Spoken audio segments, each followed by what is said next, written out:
time for the Susan Taylor Podcast, where we discuss the yoga of mind, medicine, and healing.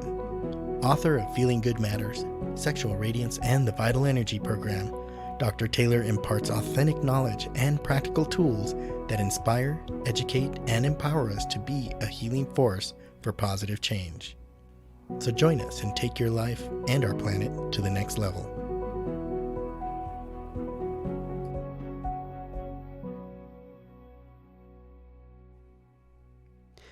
Hello and welcome to episode 101, Meditate and Return to Radiance.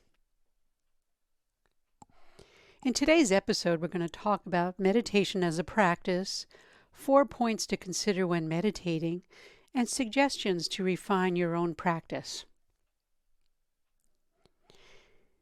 When I define radiance, I'm defining it as the luminous, vital energy that dwells within us. When we discover the energy channels to learn how to collect, concentrate, and circulate our energy, we're able to access our energy blueprint so that we can align ourselves with the healing force, that positive force within us that allows us to step in the light of radiance and be vital from the inside out.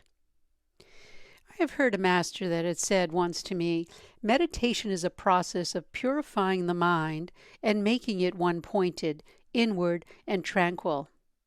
And we find that through the meditation process, the practice, that the mind itself will lead you to that essence of your own being. And that's the highest state of realization.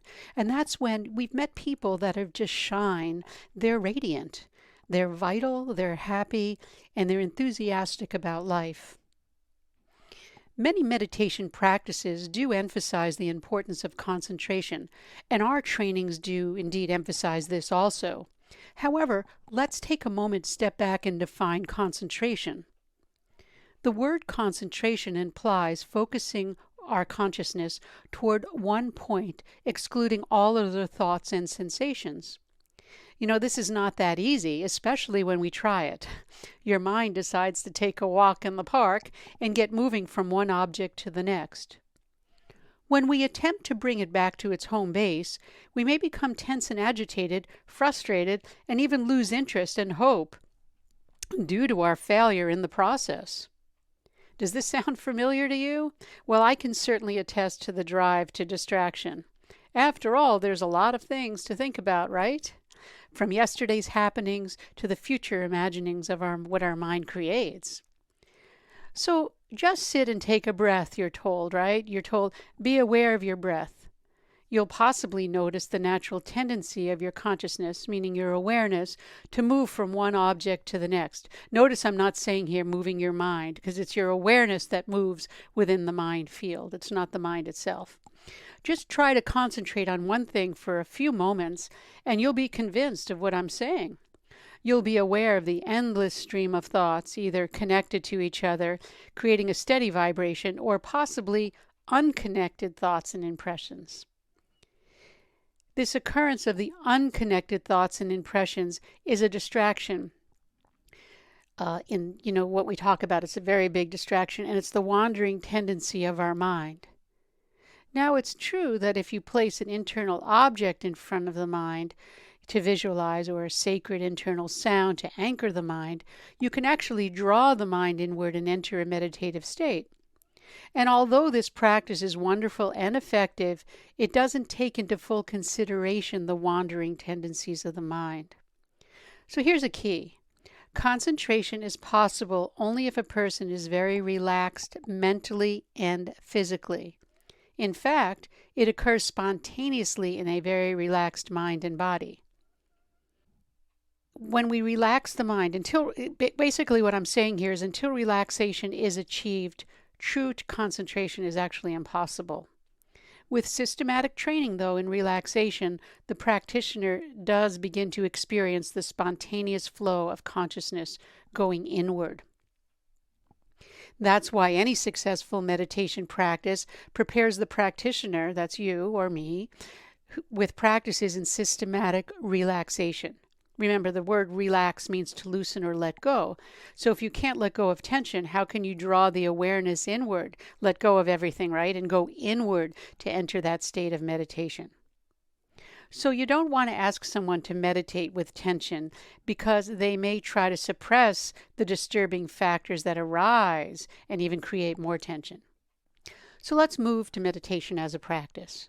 Meditation is indeed a practice. It's not something that happens right from the beginning, unless you're very lucky. It is also not mindfulness, relaxation, listening with a headset on to different notes and pitches, or for that matter, anything that implies an instant method. I remember someone saying to me that they have achieved meditation with a computer program. They indicated that their experience of 1 week with this program was equivalent to 20 years of meditation. And this is someone that's out there teaching. I can say this, it's nonsense and don't believe it. Our culture has created the expectation that the end result happens without putting forth an effort. And in meditation, that's truly the case. Because to learn meditation, remember, bringing the mind inward, requires a commitment to learning and a lifestyle that actually supports the practice. In other words, you can't expect to be, let's say, drinking a double espresso and then right after that sit down. I'm not saying don't have a double espresso. I'm just saying you can't expect to not prepare the mind and body prior to actually sitting in practice. So we have to consider some rules here. The first, I would say, to really establish your practice is to be vigilant when it comes to the practice itself. Choose a clean and well-ventilated space free of traffic. So you're not going to be sitting down in the middle of your living room or dining room, for example, if you have one. Don't expect immediate results. Ask yourself, how long did it take you to learn how to read or play an instrument, if any of you have played an instrument? Or how long have you been distracted? We can't expect things right away. Don't let progress get sidetracked with an imagining of spiritual happenings. I remember when I was younger and started, the people would come up to me and say, wow, I had this experience and this and this. And I went to one of my teachers at the time and I said, I'm not having any experience. And he had said to me, good, you don't want that because it becomes a distraction. The imagining of spiritual happenings is a very big distraction. And in addition, it can actually feed the ego a little bit there. You're throwing some food to the ego, like, look at me. And the other concept I'd like to tell you about is spend time each day to practice systematic relaxation.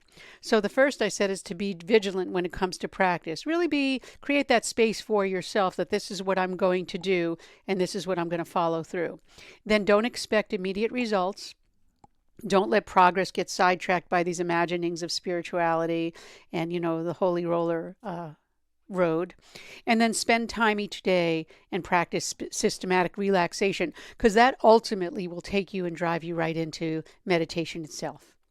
If you find yourself saying, I don't have time to meditate, then stop and be aware that this is not your priority. And that's okay, because there's no such thing as we don't have time. We make the time for whatever our priorities are. If you find yourself saying that meditation is not so easy, then you're off to a good start. We can create excuses to feed what our ego wants to believe about who and what we are or what we want. Just be clear with yourself and honest with yourself and decide, is meditation something you want to do? Okay, just keep that in mind. Remember, science is precision. Meditation is a technique that needs to be taught in a scientific way, systematically with precision. This is the way that I was taught, and if you learn how to systematically practice meditation, it will not take much time for you to step into radiance, provided you know the full technique. Many modern classes take one little aspect of an ancient practice and call that meditation. And that goes the same with anything that's being taught out there in many cases. They take one little segment and they make that the expertise, and then they teach it as a whole program. And it's not quite that way. This is not meditation when you just take one little aspect of paying attention to your sensory mind. In addition, it's imperative to have the science behind the practice, because you need to have full intent that you want to learn, because it's easy to get very sidetracked and drop a practice early on if you're not given the why, what, and how to perform. You need to know why you're doing each step. That why connects you to the limbic system into your brain and gives you purpose.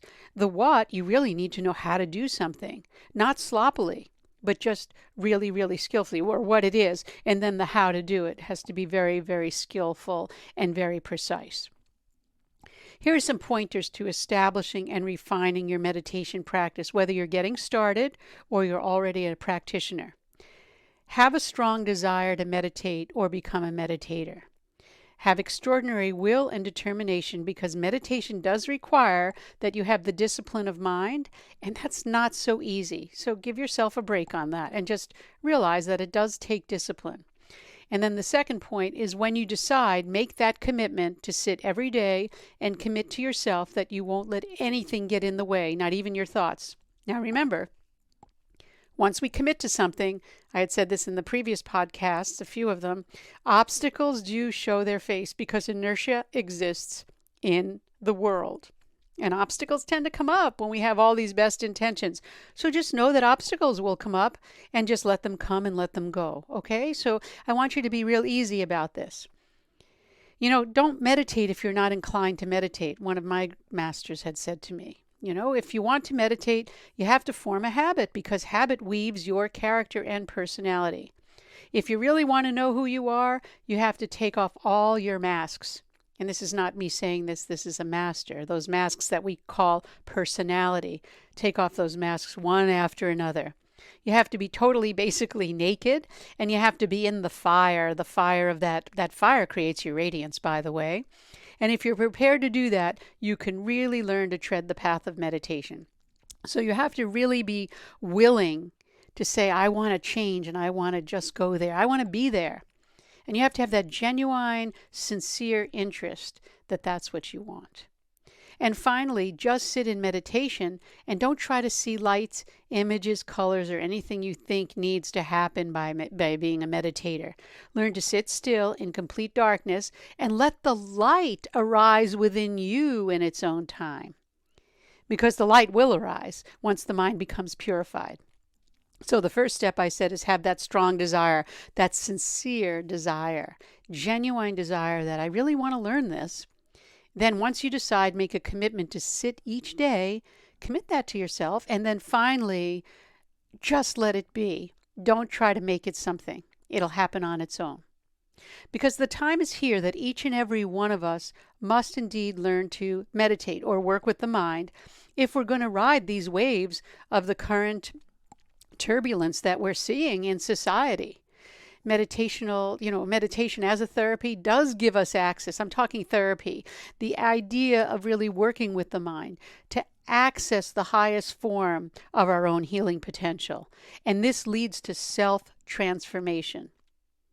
We learn to heal, nourish, and transform our lives with the practice of meditation. So please take that time and learn. Find yourself a practitioner if you choose that. But please be very skillful in how you choose it. Remember, you want to know the level, the why, the what, and the how to do it. And make sure it's not someone that's just saying they've been meditating for 30 years, 40 years, 60 years. Because anyone that would say that is not really it's not where you want that heart to come from. You just want someone that has the skill and is a practitioner and that you feel comfortable with, that there's a sincerity and a genuine interest. And that they're willing to send you to even a more masterful teacher. Just keep that in mind. And that brings us to the end of this episode. And as I always say, please do your research. See what feels right for you. Credentials mean nothing. It's what feels right to you, how to get started, and how to proceed. Where do you want to be and where do you want to go? If you answer that question within yourself, everything will reveal itself to you. So again, do your research. And if you'd like to get this podcast automatically, and you can get it on iTunes, Google Play, and Stitcher, but you can also subscribe on susantaylor.org, and also the YouTube channel that we have, the Susan Taylor PhD TV YouTube channel. And again, contact us at susantaylor.org. Actually, I answer the questions, the comments. Many of you have been writing in over the last couple of weeks, which is fascinating. Some of you I answer privately, but some of you I've created like this meditation talk that I just did. This episode is really based on what you asked me to talk about. But I'd like to also say again, all of you for supporting the community, and thank you so much for listening. Remember, the Susan Taylor podcast does come out every week. And until next time, remain calm, consciously aware, living in the moment.